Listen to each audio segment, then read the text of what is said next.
Okay, good morning. Thank you, Nikunj, for including me. I'll be talking about corneal foreign body, not so difficult, not so easy.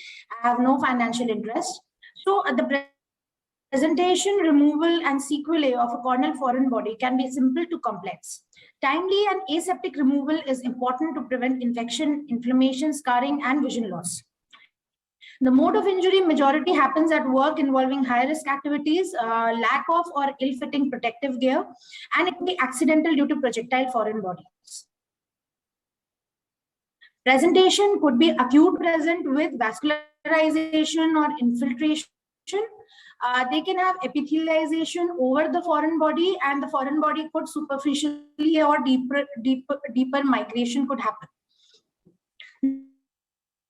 Looking at the history and examination, mechanism of injury is very important and the duration.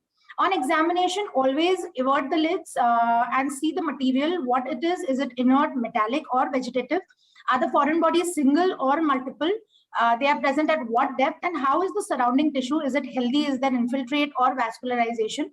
Also look for associated anterior chamber inflammation or infection. What is the lens status or any endophthalmitis, which might be happening very commonly in such cases. So after the removal, management includes management of epithelial defect, antibiotic prophylaxis has to be given, treat any infection or anterior chamber inflammation if present. In cases of vegetative foreign body, avoid steroids and avoid patching after removal. So methods of removal for superficial foreign bodies, we can remove them with irrigation for multiple superficial foreign bodies, or use a moist tip cotton applicator, 26 gauge needle, jeweler's forceps, a diamond burr, or use a magnetic spud. Now, this is the most common case scenario which all of us see in our OPDs, a metallic foreign body. And to remove this after topical anesthesia, insert a 26 gauge needle at a tangential angle to prevent perforation with the bevel up and gently loosen the sides. The rust ring which might remain after this needs to be removed as it slows down healing and causes localized stromal necrosis. Serial removal of rust rings can also be done as they migrate superficial.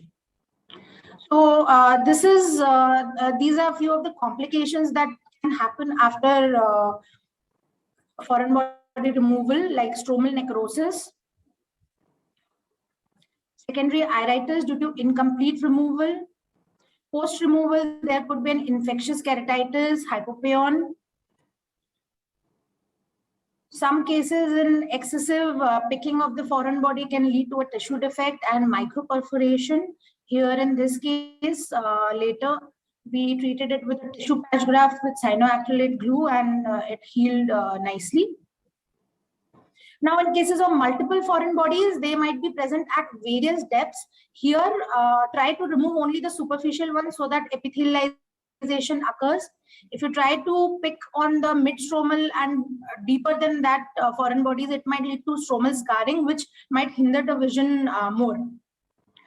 In cases of deep foreign body, again, location in the cornea needs to be seen through slit beam examination or confirmed by ASOCT.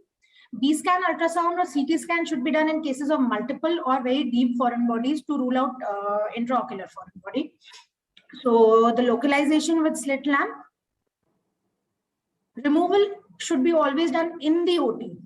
CDUS test is important in cases of deep foreign body to rule out microperforations and watch out for lens injury. Standby, always have a bandage contact lens, cyanoacrylate glue, that is most important. Apart from that, fibrin glue might be required, suturing might be required, intrastromal antifungals might be required. If there's an associated infiltrate, scraping can be done for gram KVH or culture. Also, other adjuncts like amniotic membrane graft, Tennant's patch graft, tissue patch graft, or a pedicle conjunctival graft may be required intraoperatively. The decision can be made then.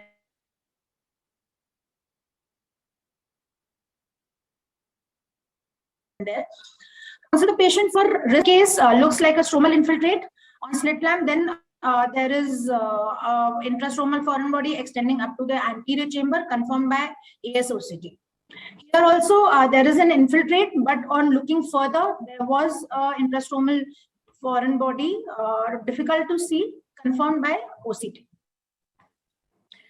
In cases of intrastromal foreign body having vegetative matter, they become very soggy after a while. So the removal might be piecemeal.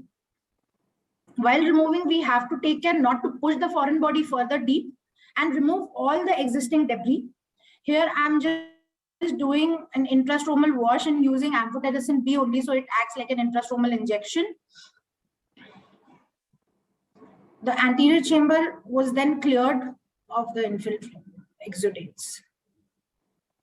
Now, sometimes you might have a patient who has had foreign body removal outside, but if you see here, there still looks like some residue. So after epithelialization also has occurred, you need to freshen the wound again and do a proper wound toileting to remove all the debris.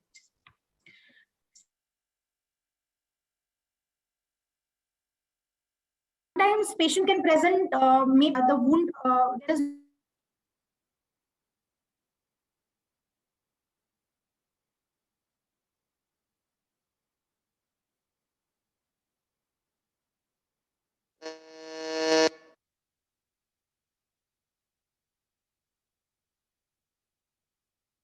Dr. Nidhi, we have lost actually.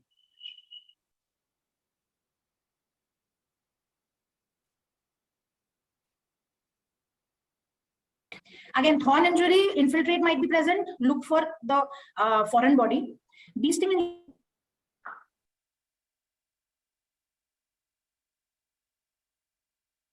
this case presented just as an infiltrate present. Caterpillar hair are more common in the belt that I work in. So these are very fine, brittle, and have single. They can be single or multiple, superficial, and can enter inside up to the vitreous. They cause granulomatous reaction and steroids are indicated. However, if very deep, better to leave them as removal will cause scarring. No intervention if there is a posterior stromal foreign body. If it is inert, it can be left. And in cases of anterior or mid-stromal foreign body, removal can cause scarring. So you can leave it there if they are inert. So take home points: timely removal, complete removal, always avert the lids, treat associated infection, keep backup armamentarium, and always tell the patient that protective glasses are required. That's all. Thank you so much.